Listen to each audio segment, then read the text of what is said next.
everyone. Thank you all for joining us today for our Who Should Be Involved in Third-Party Risk Management webinar. My name is Jessie Redmond, and I will be your host. On your screen, you should see multiple widgets that you can use, including Ask Question, Media Player, Slides, Related Content, Speaker Bio, Request Demo, and Help. If you are unfamiliar with our webinars, all the widget boxes are resizable and movable, so feel free to move them around to maximize your screen space. At the bottom of your screen in the toolbar are icon buttons you can use to show and hide the widget. You can expand your slide area or maximize it to full screen by clicking on the arrows in the top right corner of the widget. If you experience any issues or have technical questions, you can use the Help widget or submit them along with any other questions through the Ask Question widget. Don't worry, we do capture all questions throughout the session. We will answer some during the webcast, but those that we do not have a chance to answer live, we will address with you via email. Today's live session is eligible for 1 CPE credit. If you wish to receive this credit, please remember to be logged in individually with your own credentials, answer all 3 polling questions that appear on your screen during today's presentation, be in attendance for the entire live 1-hour session, and complete the follow-up survey. We will send the link to the follow-up survey 24 hours after the live session. If you meet all requirements, we will send your CPE certificate within 7 to 10 business days following survey submission. With us today, we have Hillary Dewhurst, Venminder's Head of Third-Party Risk Education and Advocacy. She will discuss the different roles and responsibilities involved in third-party risk management. You will see a link to a copy of today's slide deck, a link to our website, a link to our samples library, links to our Who is Responsible for Third-Party Risk Management Toolkit, how to get support for third-party risk management, setting the tone from the top with the board and senior management infographic, how to engage, educate, and enable your vendor manager's ebook, as well as a link to our library of additional resources, all within the related content widget. With all that being said, I'd like to hand it over to Hillary. The floor is yours. Well, welcome everyone. Today we've got a lot to cover. We are going to talk about the 3 lines of defense and what that means, as well as the roles and responsibilities that we really need to have in third-party risk management to keep it effective. We're going to talk all about oversight and governance and how we need to have a good tone from the top. And then we'll really dive into those communicating through data, reporting, etc. And we'll wrap up with some key takeaways. So let's get started. Now, when we think about third-party risk management, it really is a pretty complex process. It involves a lot of different stakeholders. So generally, as a rule, we see defined roles for the board of directors, senior management, and the vendor risk management or third-party risk management team. We also have all of our subject matter experts, and then we have the business units, the folks that are bringing on those vendors, and within those lines of business, there's usually the vendor owner. We also have our internal audit and external auditors and examiners, as well as our third party and the vendor. So let's really jump into each of these roles and responsibilities and how they play a part in third-party risk management. So before we go ahead and jump into those individual roles, I want to talk about something called the 3 lines of defense. Now, some of you may already know about this, but for those who do not, the 3 lines of defense is basically a risk management approach at how we look at roles and responsibilities with risk management. It's typically been used in the financial industry for decades, but more broadly has been adopted for risk management in all industries. So let's think about this. The first line of defense is the primary protection against the risk, right? That first line is introducing the risk to the organization because they're engaging a third party to provide a product or service. And they're responsible for managing and containing the risk. The first line should always be the expert on the product or service, understand how it works, and be able to articulate how that particular product or service is going to help the organization solve a problem or realize an opportunity. So the first line is really the primary protection against the risk and also the first responders in the event of a risk issue. The second line plays a really crucial role because they provide the necessary structure for that first line to go ahead and identify, assess, and mitigate and manage risk. So without that structured framework, it's really impossible to ensure that the first line has been consistent and thorough in their risk management activities. The framework also ensures that processes are repeatable and reportable, and that they follow all appropriate guidelines and rules. Now, the third line has two crucial functions. First, it's going to ensure that the first line is operating within that framework, and it's compliant with all the rules set out by the second line. Secondly, the third line confirms that the second line's framework is meeting all necessary guidelines and is executed consistently and is sufficient to protect the organization against those risks. Importantly, the third line also tests the first and second lines to validate the sufficiency of the risk management work. And so that validation provides a sense of security about the effectiveness of the risk management process. All right, let's begin with the first line. Again, the first line is usually that business unit or department. They're the ones responsible for bringing those products and services into the organization.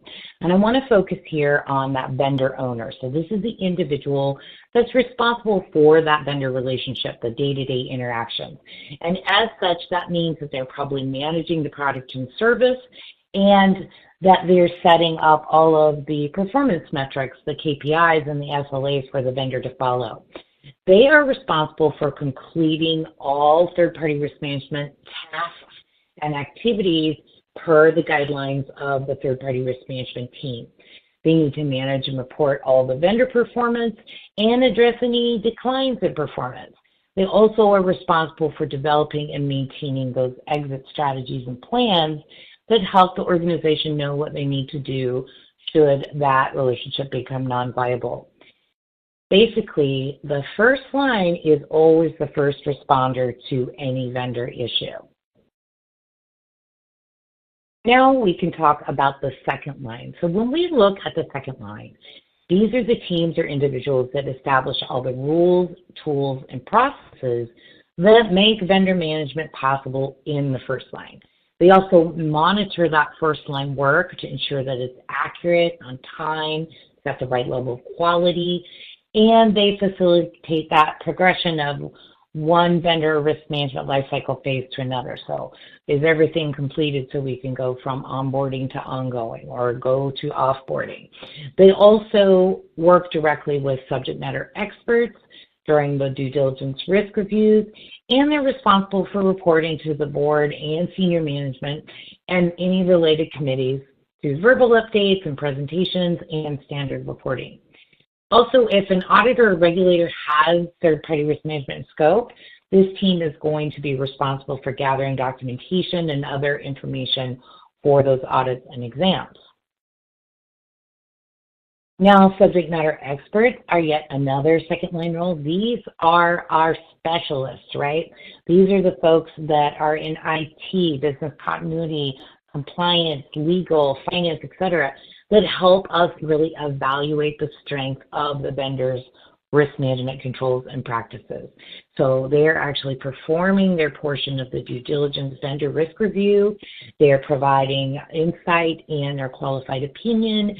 And they usually, if there's an issue, will consult with both the first line and the second line to really figure out what we need to do to close that issue. And if that remediation comes back up, they review it again before it gets closed.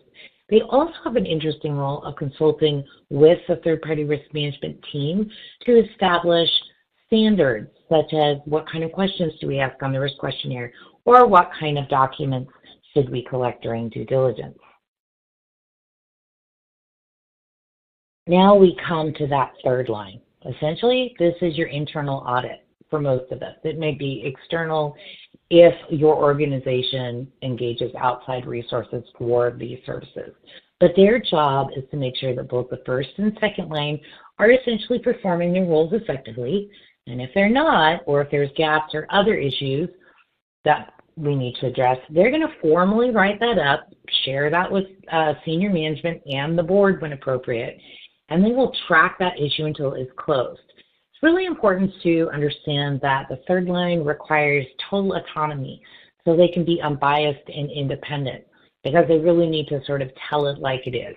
And that means providing evaluations on everything from the policy to the execution of the work. Now, of course, when the third line does discover an issue, it is their job to really escalate it, document it, track and report it to make sure that it gets closed. And that's because one of the roles of the third line, especially in regulated industries, is to make sure that we are following all the guidelines, rules, laws, and requirements, right? So this is a first pass review before your regulators come in. So sometimes they may not find inherent issues, but they may offer some advice about how to improve basic practices. So of course, the last third line role and responsibility is that of the regulators. And of course, that's for regulated industries. But the regulators and their regulatory examiners come in and do very thorough audits, much like an auditor. But their view is really about making sure the organization is in compliance with all of the regulatory guidelines and requirements that they've set forth. Now, of course, if they find anything, they are going to write it up and provide that information to the board.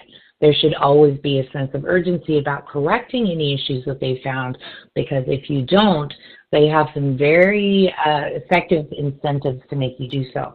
These are called enforcement actions, and they can range anything from just a formal write-up to a fine to even a cease and desist order. So let's take a look at our third parties, or our vendors, our suppliers, our service providers.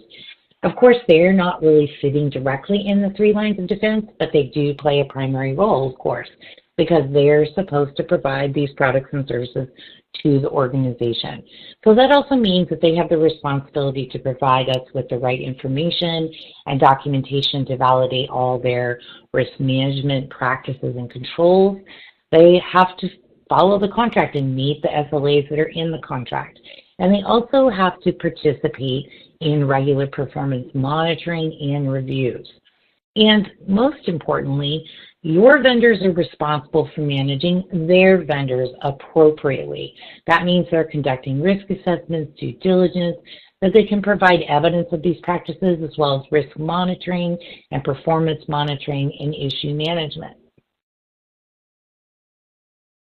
Now, further out, we have those fourth parties and nth parties. So these are your vendors. And they do have responsibilities to deliver their products and services to your vendor and making sure that they're meeting all the rules and requirements that are set forth by your vendors. They also need to comply with laws and regulations and meet all contractual obligations. So now that we've covered the three lines of defense, let's take a break for a poll question. Jesse? And this brings us to the first poll question of the day. You should see the poll question now in the slides area. If you have any issues, please feel free to send us a message using the Ask Question widget, and we'll be happy to assist. As a reminder, if you wish to receive the CPE credit for today's session, you must answer all poll questions and be in attendance for the entire live session. This poll question is, my organization utilizes the three lines of defense approach for third-party risk management.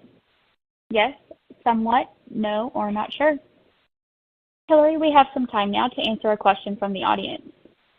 Okay. Where do departments like supply chain management fit into the three lines of defense? Okay, so this is a great question, because in a lot of organizations, supply chain may have some overlapping responsibilities with what we typically think of as vendor risk management or third-party risk management.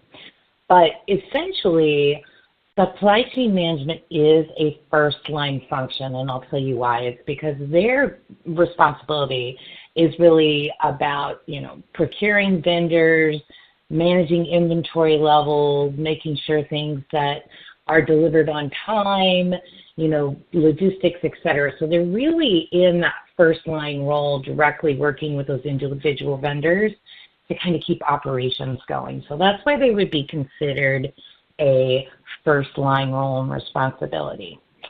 I hope that helps.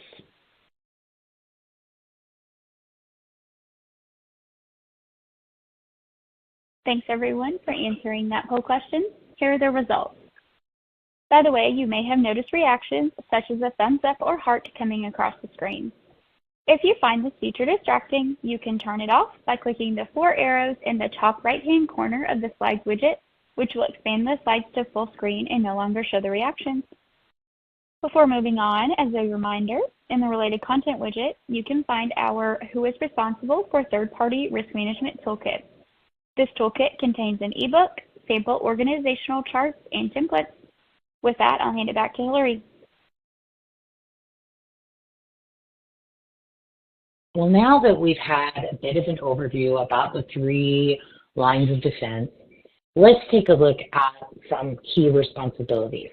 So you can see in this slide that there are multiple stakeholders internally and externally who have responsibility related to your organization's third-party risk management. But for this session, we're going to focus really intensely on 2 groups. We're going to focus on the board of directors and senior management or senior leadership. Now, some people might wonder if there's really a difference between executive leadership and senior leadership.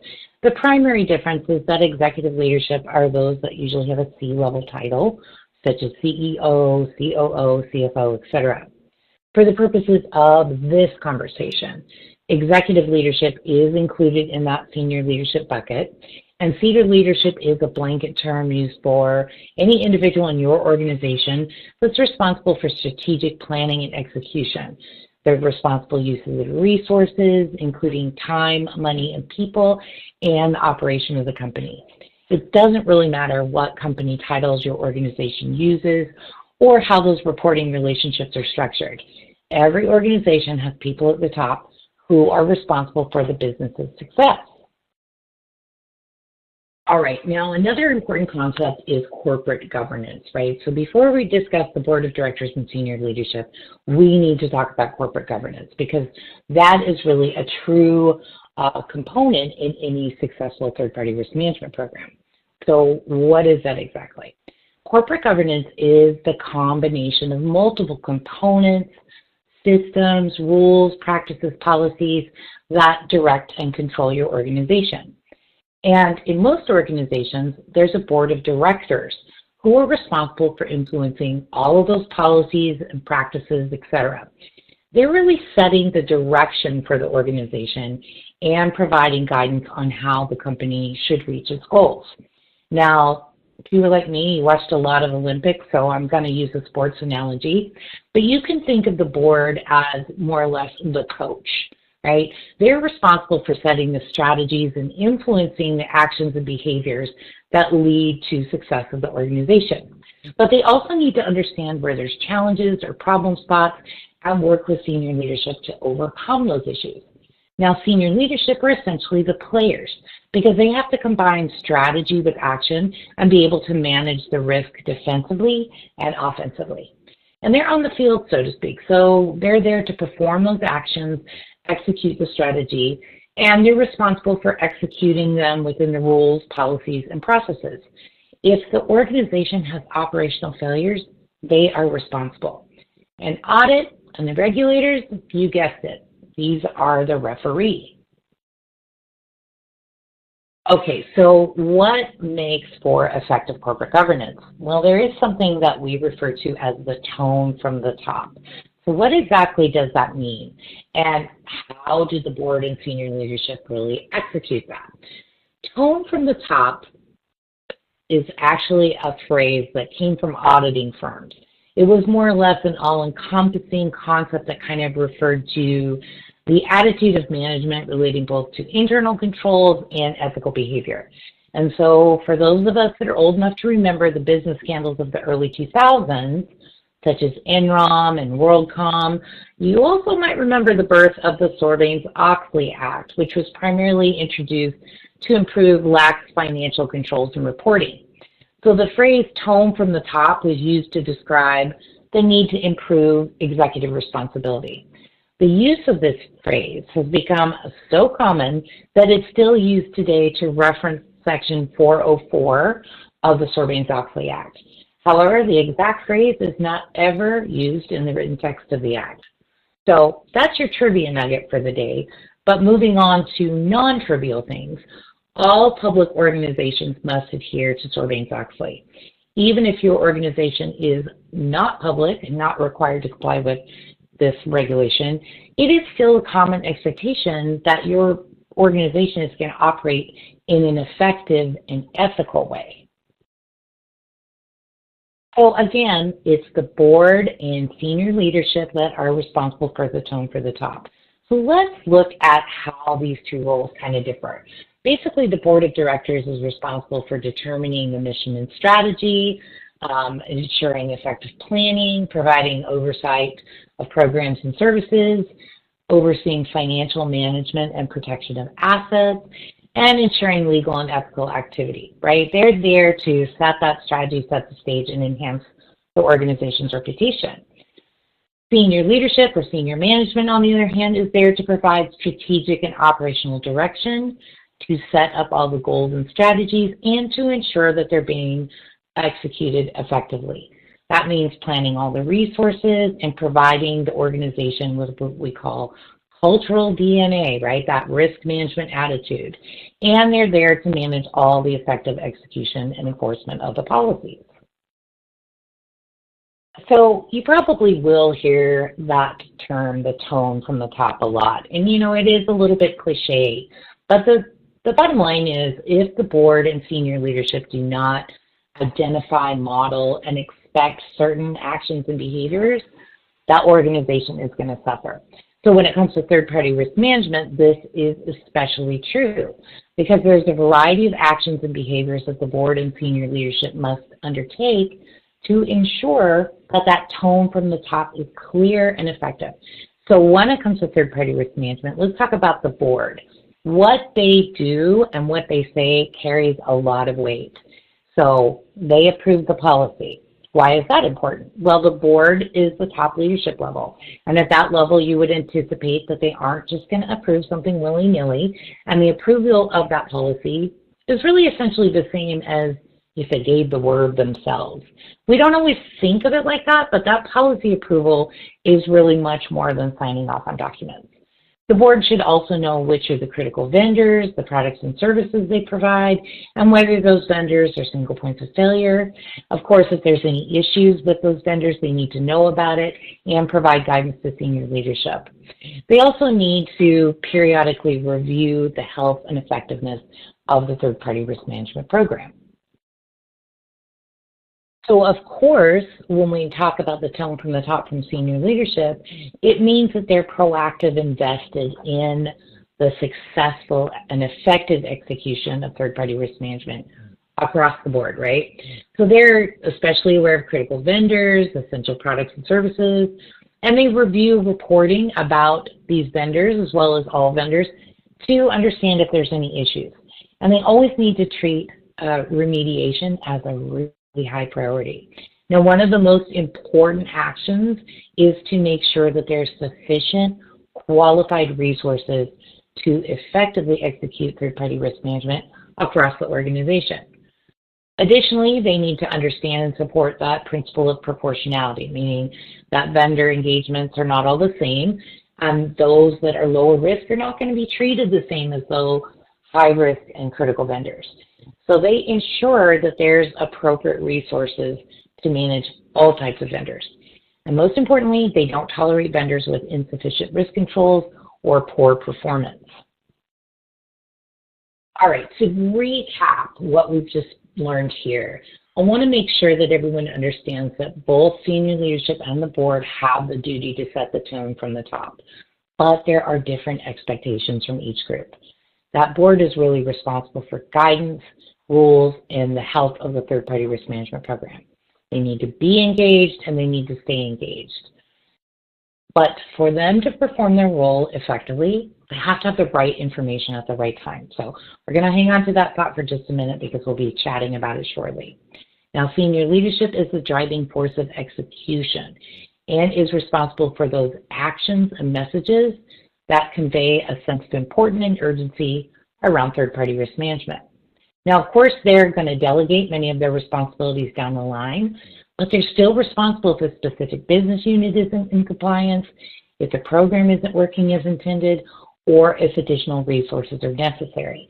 Now, when I talk about resources, I mean anything that ensures the effective execution of third-party risk management.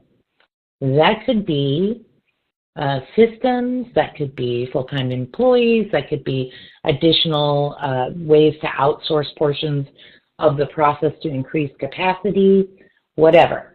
But just like the board, they cannot do that by instinct. You know, we don't have a crystal ball to look at. So they need data to set priorities, drive compliance, and identify appropriate issue owners. All right, for everyone out there without a board of directors, I know we must have some on the call, keep in mind that it's a best practice for your senior leadership to adopt those board responsibilities. Every organization is going to be different, but the essential message here is that the top level of your organization is responsible for everything that happens, whether that's good or bad. If internal controls don't exist or aren't followed, that falls on senior leadership. If there are policies that aren't followed or enforced, that's on senior leadership. If there aren't enough resources, that's on senior leadership. So we've included this slide just as a handy visual to really hit home where those oversight and accountability roles are. So obviously the board of directors is going to have to answer to the regulatory examiners. Senior management in the third line answer to the board of directors. The first line and the second line, they answer to senior management. And in the first line, we have the business line or unit, we have the vendor owners, and then by extension, the vendors and fourth parties. The second line, we have third-party risk management, our subject matter experts, legal and compliance, and even enterprise risk management. So we've talked a lot about the board and senior leadership having accountability and responsibility, but how do we as third-party risk management professionals help them to achieve those goals? You know, how do we ensure that they have the right level of visibility and consideration when it comes to third-party risk management? How do we ensure we get action? Well, the key lies in the information presented to them and the timing of that information and what you need them to do with that information. And for a lot of third-party risk management programs, this can be a really big challenge. So let's talk about reporting. Okay, so when we think about what the board and senior management need to know, let's think about these basic details. These are sort of the bare minimum. So the first one is the status of any audit or exam issue and its remediation. They need to know about critical vendor issues and activities, including how they're performing, you know, if the contract's coming up for renewal, or if they're having any issues. They also need to know if there's been any business interrupting events, you know, BCDR events, cyber attacks, operational failures, etc., with all the details. They need any vendor-related issue, whether they're critical or not, that can impact the organization's compliance, operations, revenue, reputation, or customers. They also need to know about internal issues related to the effective execution of third-party risk management, which means maybe we have people not following the process, we don't have the right tools to do the job, etc. We also should provide them progress against certain key performance indicators that will help them understand how healthy and effective the program is. And of course, we need to keep them updated of any regulatory changes or pending updates. Now you're probably thinking, well, that sounds like a lot of stuff. So let me help you narrow it down and talk about some best practices when it comes to reporting. So first of all, when we're providing reporting to our board and senior management, we need to make sure that we're telling our story with data. That means that we're including key things like baseline metrics and control ranges, right? So we're giving some context about what we're reporting. We want to help them understand how this is trending over time. Is it getting better? Is it getting worse? Is it staying the same? We want to make sure that we're giving them enough information to really understand how well the program is working overall And we always want to clearly identify any key risk issue that needs a decision or an action on their part. Now, it's important to understand that if we give them too much data without context, it's going to be overwhelming, and it's going to distract from what we need them to pay attention to. So we always want to resist the temptation to include every single reporting element that's possible, especially if it's not going to help them get the information they need or drive action. Okay, so we're going to get into reporting, but I want to talk about some best practices for data reporting. And this is really around the board and senior management, but these principles can apply to literally any reporting. So the first thing is it needs to be easily digestible. That means that we're not giving them a bunch of extra information that they don't need, that it's really easy to determine what it is that they're looking for. That means that we're presenting this data in a really consistent format time after time, so they get familiar with where to look for that data point. It also includes any trending, right, at previous point in time, so they can see the context of that. Did we have more critical vendors? Did the issue stay open longer than it was supposed to, et cetera? We also want to make sure that we are providing data that's going to have a clear story, right? Implications for actions. Remember, your data needs to serve as a signpost for leadership. It's going to tell them where they are and where they need to go. It also reports noting the data source and ensuring that it's easily accessible. So if they look at something, where do we get these numbers? There's a footnote or data inventory that tells them where that information came from. Now, once you understand what you're presenting, let's talk about the data itself. The number one thing here is it needs to be accurate. That means that the data has been reviewed, ideally by more than one person, and tested. So are the inputs correct? Are the calculations correct? Are we reporting on the right data dimension? That one is a biggie, because if you're just putting numbers into a report that do not support the agreed upon metrics or provide enough insight, that's going to be a problem. So, and I probably don't have to say this, but always base your information on facts, not opinions. The other thing is data has to be timely. You can't expect anyone to have a favorable reaction to old data, especially if that reporting is being used to bring attention to an issue. So if you knew there was a problem 6 months ago and it's just coming to their attention now, probably going to have some uncomfortable explaining to do. So the best way to avoid that situation is to keep a regular reporting cadence.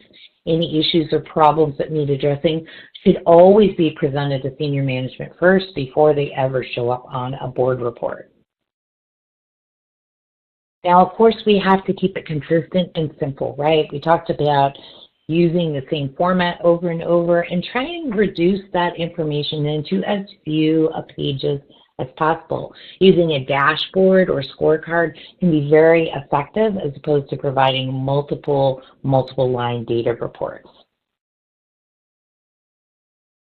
Okay, as part of being consistent, it's really important for both the board and management to know or anticipate when you're going to provide them this information. So it's great to set up a meeting schedule or align your reporting to existing meeting schedules. A couple things to keep in mind here is that you should have at least one meeting a year with the board to give a full overview of third-party risk management. This should ideally happen at the same time as you're renewing your policy, but it is important that they get that update at least once a year. Now, for other risk committee meetings, etc., you definitely want to align your reporting packets to either be present at that meeting and present them, or at least include the reporting as part of that meeting's overall reporting. So we like to say when it comes to formal meetings, they have formal minutes. So these reports become articles of evidence for your audits and exams. So you need to request the agenda or the meeting minutes if possible. And keep in mind you won't get all the meeting minutes, maybe just the portion pertaining to third-party risk management. But in any case, a good way is to preserve the reporting evidence is a copy of the email you sent to the meeting or reporting coordinator with your report attached. One more thing for all of your reporting for your board and management, you always need an executive summary. Keep in mind, this is the first thing they're going to see, and for many, it's going to be the only thing that they really look at or read, unfortunately. Not everyone has the time or desire to get into all the details, so we want to provide them a narrative in the summary that is going to summarize all the key points of the report and really highlight any actions or decisions they need to make or any material changes or emerging risks.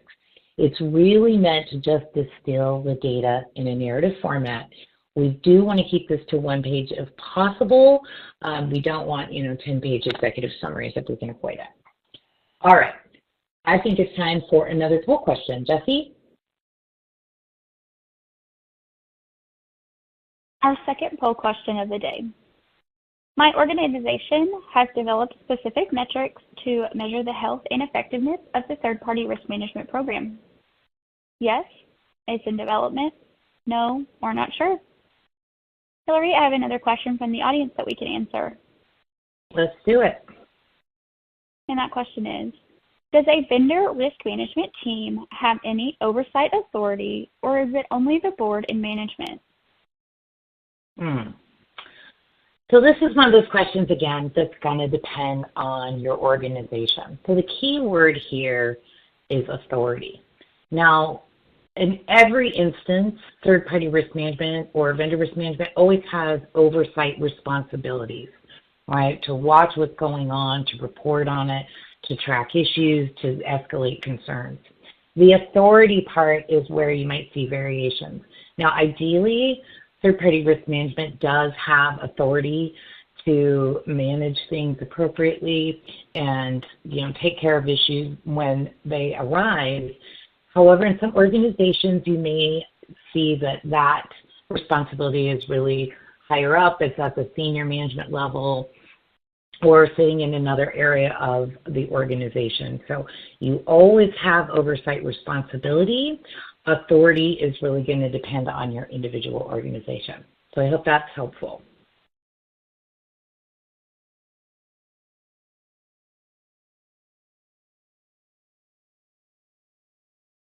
Okay, here are those results. Thanks again, everyone, for taking the time to answer the poll. I'd like to quickly direct your attention back to the related content widget. Here you can find our How to Get support for third-party risk management, setting the tone from the top with the board and senior management infographic. As Hillary discussed the board and senior management's roles, this is a handy resource to take a look at. Hillary, back to you.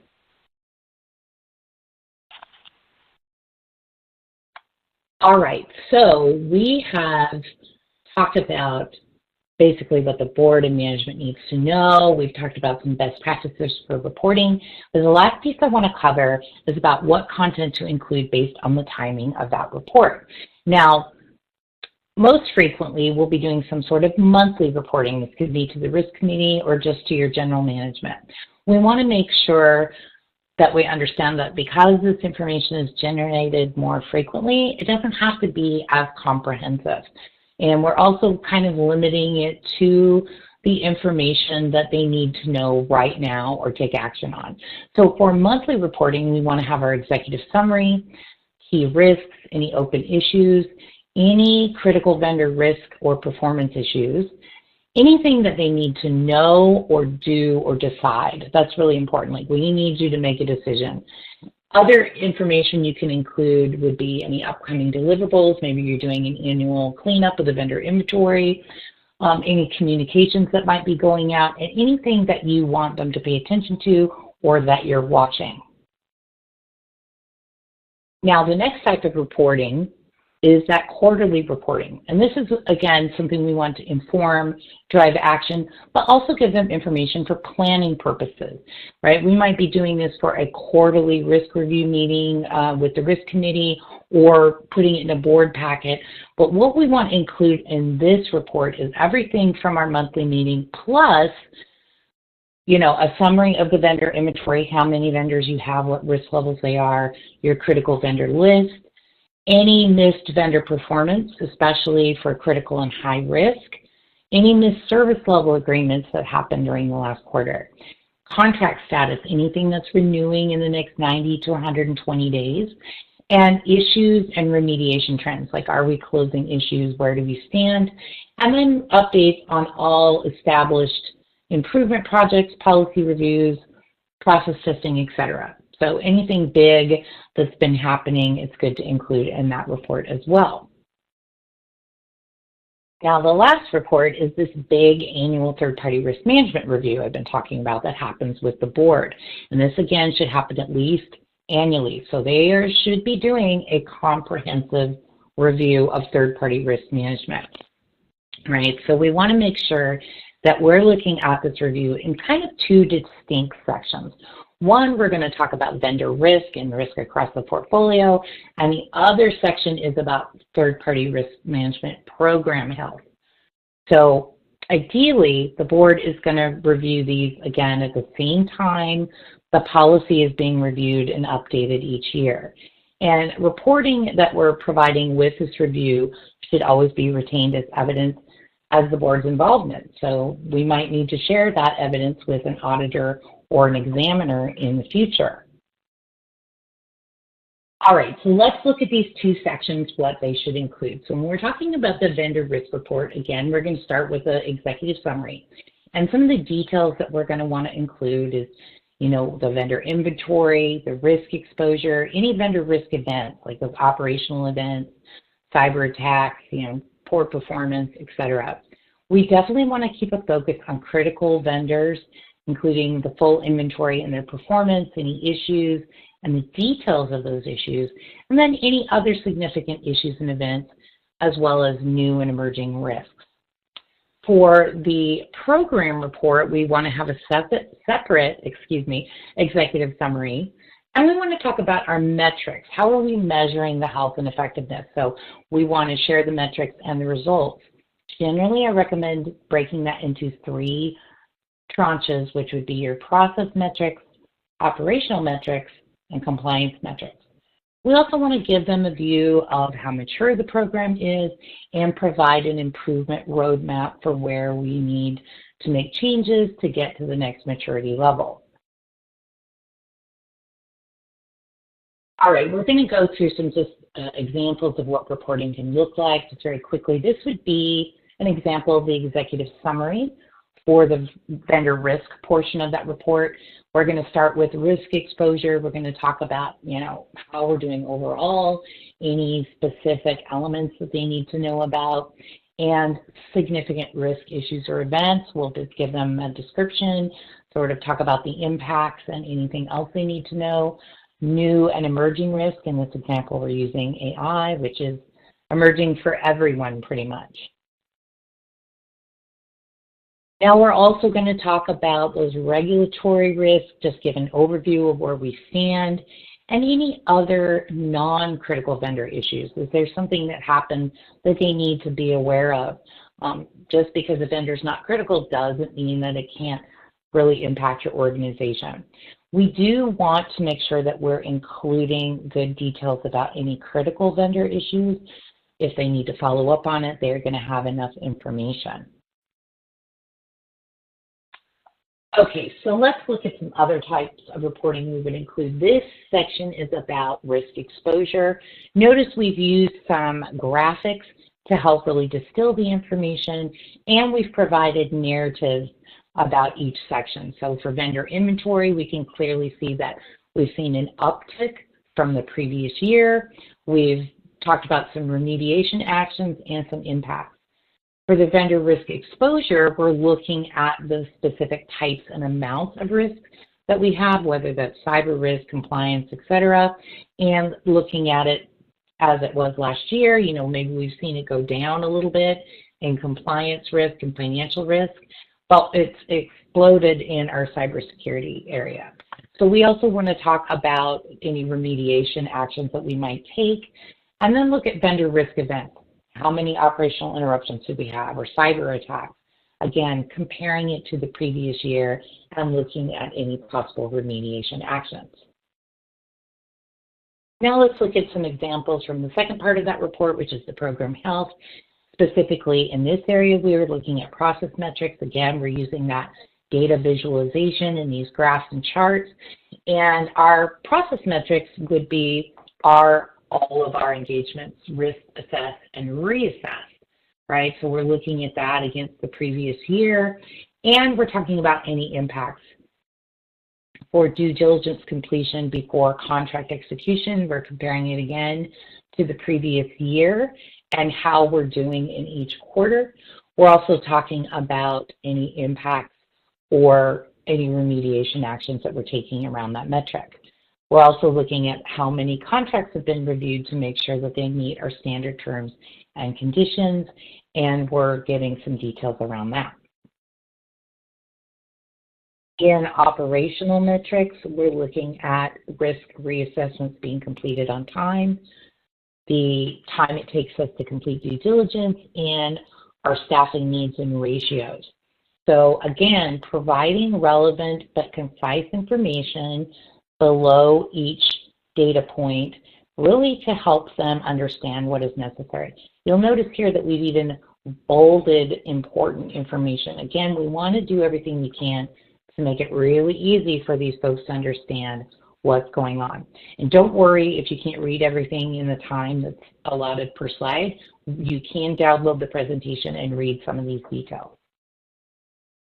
All right, our last example is compliance metrics. Again, we're looking at non-approved process exceptions, how many vendor owners we've trained, and any audit and exam issues, making sure they're resolved on time. Now, again, you can download the presentation and look at some of these details. But that's going to wrap up our examples for this section, and it's time for our last poll. Jessie? Our third and final poll question is, our board of directors, or their designated committee, thoroughly reviews the third-party risk management program's health and effectiveness at least once a year. Yes, no, we don't have a board, or not sure. Hillary, let's go ahead and answer another question from the audience. All right. Great, and that question is, in my company, our vendor risk team isn't involved in our risk committee. Should we be giving them reporting anyway?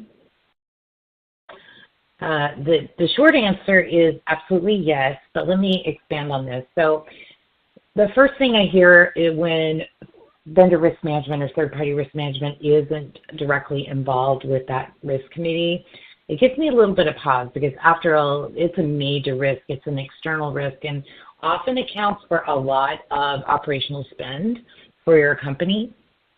So my suggestion here is if you're not currently involved or you don't have representation on the risk committee, to work with both your manager, your compliance team, and your general risk structure to get on there as an agenda item. You should be providing reporting as often as they need you to, and definitely for those quarterly meetings, and also, of course, for the board on an annual basis. So yes, you should be involved and you should be providing reporting.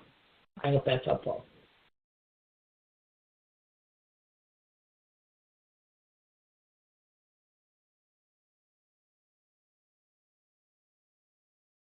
And here are those results. Thank you everyone for answering this question. Before continuing, I would like to remind everyone that we have our How to Engage, Educate, and Enable Your Vendor Managers ebook. Grab this resource to learn more about how to execute vendor risk management across your organization. Let's continue with the presentation. Back to you, Hillary.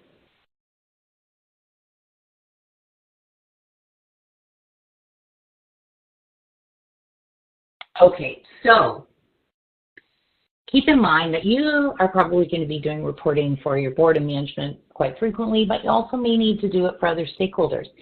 Keep in mind that the same rules and principles apply. We want to provide only the data points that are relevant to that stakeholder and meet their information needs. We also want to use data points to show trends over time.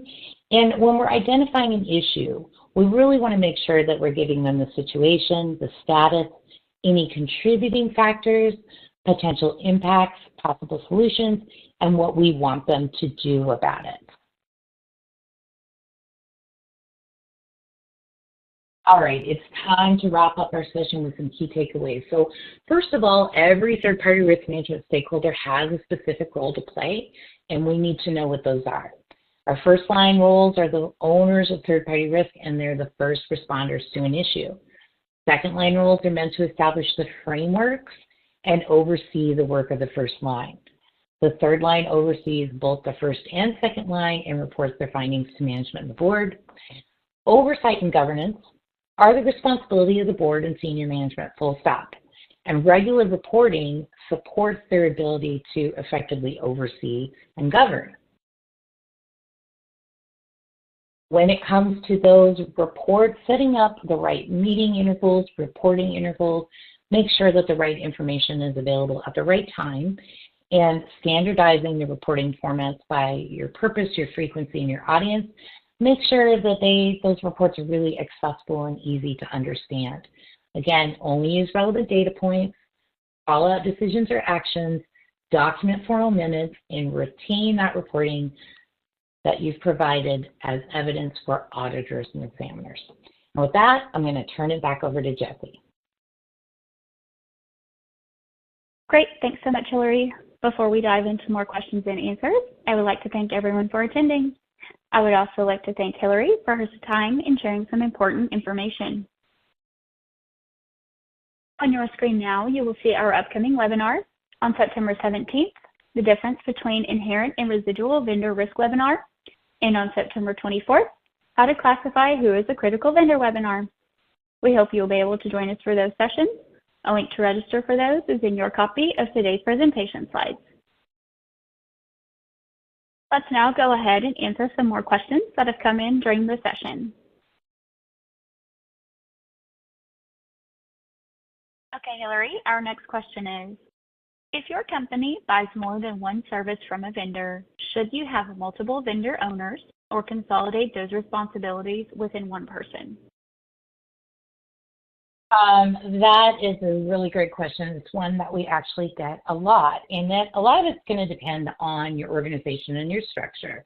But how some companies are working through this is they define a person who serves as what we call an enterprise vendor manager. And that person is really more like a top-line coordinator of all of the other vendor managers. So the reason for this is so that they can give a consolidated scorecard and really represent your organization to their organization on sort of a one-to-one basis.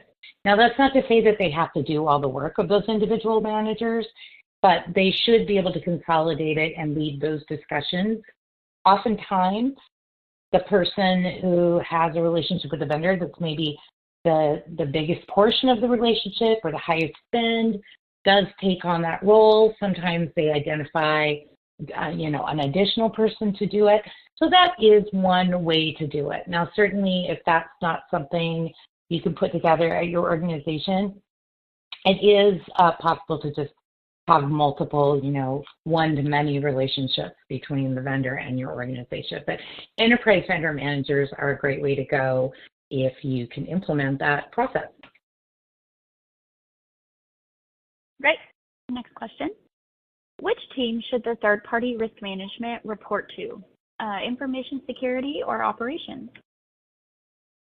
I always think I start all my answers with it depends on your organization, but each organization is able to define what their org structure looks like, right? And so while there are certainly organizations where third-party risk management reports into information security or sort of a broader IT team, that tends to be more for technology companies or for companies where cybersecurity is the primary most the biggest concern.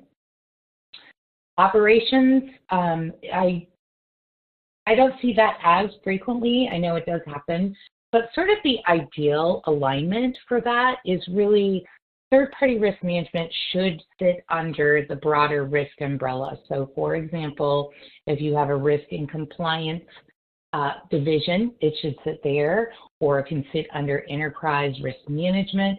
But the reason for that is, again, third-party risk management is a second-line function.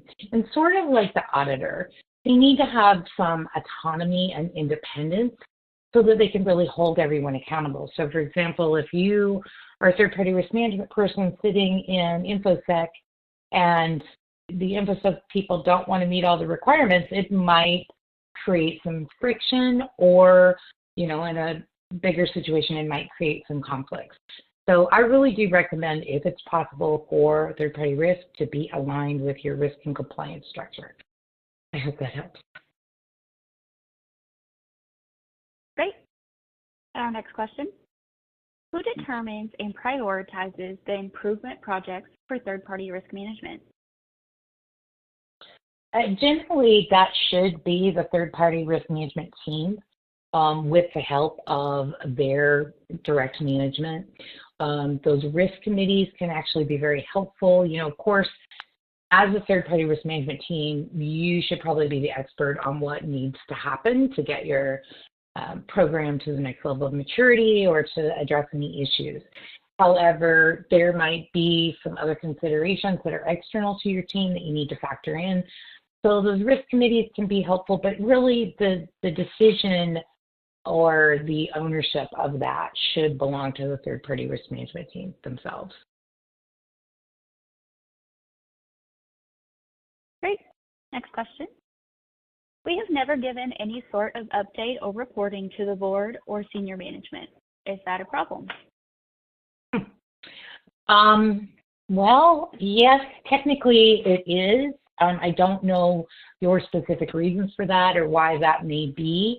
I would ask some questions of your management, especially in light of what we've learned in the webinar today, that the board and management does have a very clear role in making sure that third-party risk management is effective.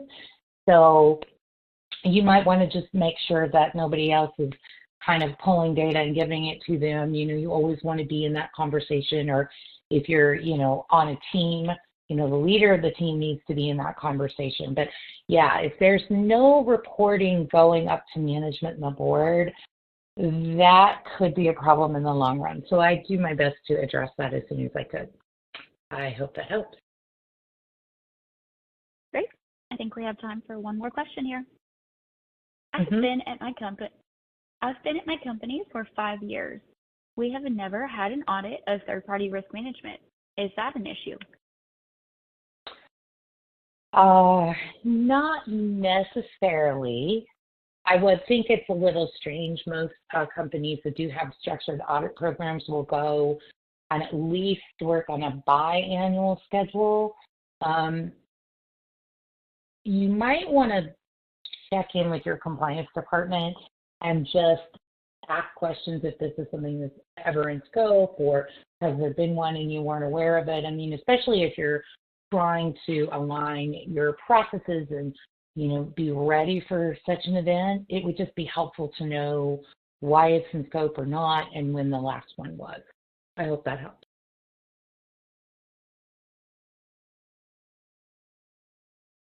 Great. Thanks so much, Hillary.